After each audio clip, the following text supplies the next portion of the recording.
For a very long time, you know, I lacked a lot of self-confidence. You remember when we first met? Mm-hmm. I could not see anything pretty about my tummy. Yeah. Because of the stretch marks I had when I had my baby. I could not see. And you know who caused that? My ex. Because they kept body shaming me. This same thing that happened to me happened because I had a baby for you. Happened to me because I had a son for you. I'm like, but now you made everything that became on me. Like, I'm naked and you're telling me,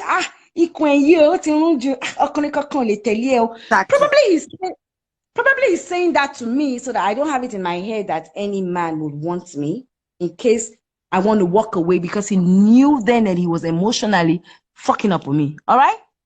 But maybe that was what he was doing. But indirectly, he was killing all my morals.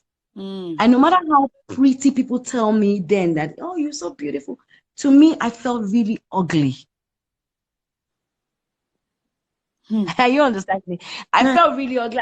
I remember when I left him and I had my first boyfriend, you know, it was always, no matter what we are doing, my hand is in on my tummy, you understand?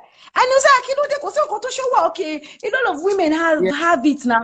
I'm like, it's ugly. So you see, when you stay in that relationship, they fuck up your brain that even they take away your self-esteem in such a way that yes. you don't even nothing.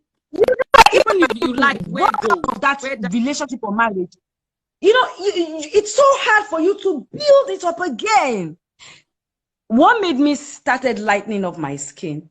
Remember, I had it when I had Priscilla, this permanent that thing. And I used to feel dirty because, like, people would, and I'm a very neat person, but when people say, you know, so the thing used to make me feel so dirty. And in the process of trying to want to get that off, I started, you know, lightening up my skin. Yeah. And I noticed that when I started using lightening cream, the whole thing disappeared. And that's what Koba me with lightening cream. Okay, fine, good. But I'm still pretty though with it anyways. Now, those days then, when I had that, he was the first person to always say, so even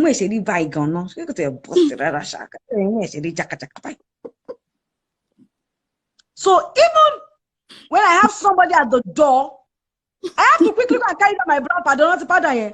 I'll just use it to patch and block. For me, it was a decision. I had to make that decision. I had to make that decision to stay happy. And when I walked out of the marriage, I wasn't happy. I was actually depressed. I don't want to talk to anybody. Then I wasn't ready to talk to anybody. The only two people, the only two things, don't let me even use people.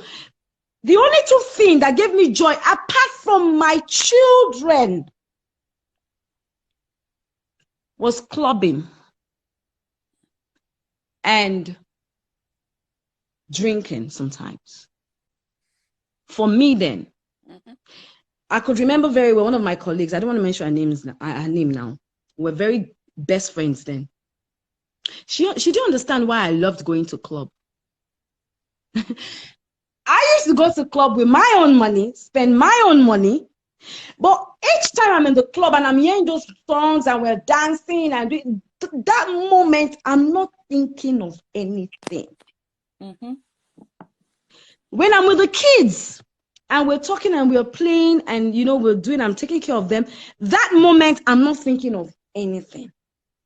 But the moment I'm alone in my room, I'm saying to myself, Ijabo, you worthless. You failed. You are ugly. How could you have a child and look so skinny and so ugly? Before you had kids, you were thick. You were pretty. Now you have to lightening up your skin to get off all these things, and look at now, you have to deal with that. And even you had a tattoo on, you still look ugly because there's no one's going to marry you. No one's going to accept you. You have 2 kids at your age. Failed marriage. Your mom had a failed marriage and you are having a failed marriage. It's an ancestral cause. You just took up your maternal, you are dead, you are gone. Those are the things that rings in my head. And then you can call me that moment and I pick, what's up, oh moment, I'm not happy. I say, can you come? We talk, we chat, will you put that down again? And it happens again. Depression is real. It is real. And if you're not strong, it will take you from this and throw you down. And that's why for a very long time in my life, I was not outgoing. Like, I go out, but I wasn't.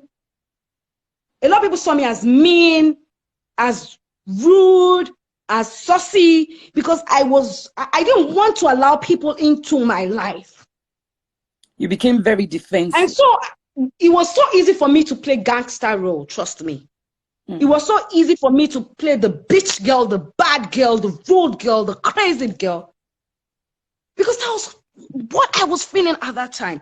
That was how I could deal with myself at that time. And I didn't want nobody to love me. I didn't want nobody to get close to me. Even those who tried to love me, I pushed them away. I only could identify and recognize with people who didn't want me, and I didn't care. And you know that story, Tosin, because for a very long time, that was who I was. The only good thing about me then was that my children were my strength. My children were my everything. I just wanted to see those kids happy. I wanted to see them have the world. And I was ready to give everything and everything to them. Okay.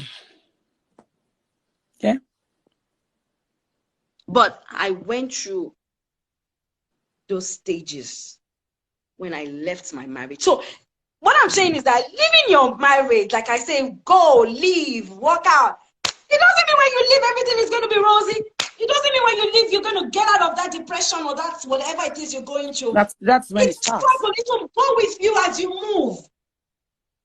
But when I'm depressed, when I'm going through my pain, I even thought I found love at a particular point in time, and I started to do again for that person like I did for my husband, my ex-husband. I was doing for him, hoping and thinking that as I'm doing, he will be different. But unfortunately, he was also a narcissist, and I was doing, and I wasn't getting, I was trying, and then that even became war. I almost lost my sanity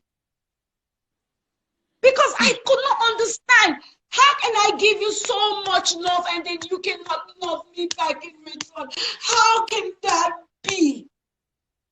Now that was another story.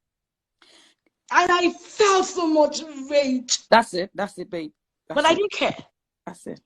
I don't want us to change this conversation, but I don't want you upset. It's going You get what I'm saying? Take away. Oh, sorry, I'm getting too emotional now. Please. Hello? Yeah, I'm here. Can you hear me? Hello, Tosi, can you hear me? I can't hear you anymore. Yeah, I can hear you. Can you hear me? Can you hear me? So it was, I didn't care about my happiness. I was angry that I could not be loved. You need to calm down. You're going to. I was angry that a lot of people looked down on me, and I gave love, even though I did not receive it back.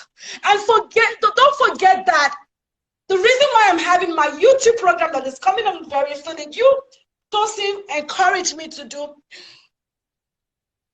was because I come from. I'm this child that was just born. Babe. Into a world whereby it's enough. Don't say you listening. I'm listening. Can you hear me? I'm this child that was born into a world whereby no, you're getting upset. You will get a lot of people upset. I really could not understand my growing up, right? Can you calm in a down? nutshell, what I'm just saying is that if you're going through emotional problems, if you're going through any oh, I need to calm down. Okay. People don't understand. I'm trying to tell Ijabo to come off the conversation because I know who she is. You know, You people saying, You know, I need to let me tell you something, people. Babe, I know. Let me tell you the most difficult thing. Are you there? That would happen to you. Nobody can understand your story. That's the most difficult thing. Everybody will judge you. I remember when I did that video, that little story I told about how my marriage failed. That little story. Let me tell you, that's just the tip of a million things that has happened to me. A tip of a million. And there was a day I stumbled on YouTube. And I was reading, I was reading comments. And people were mocking. Someone said, oh, she's an actress, she's acting. Why is she talking about this thing? Why is she bringing her story to social media?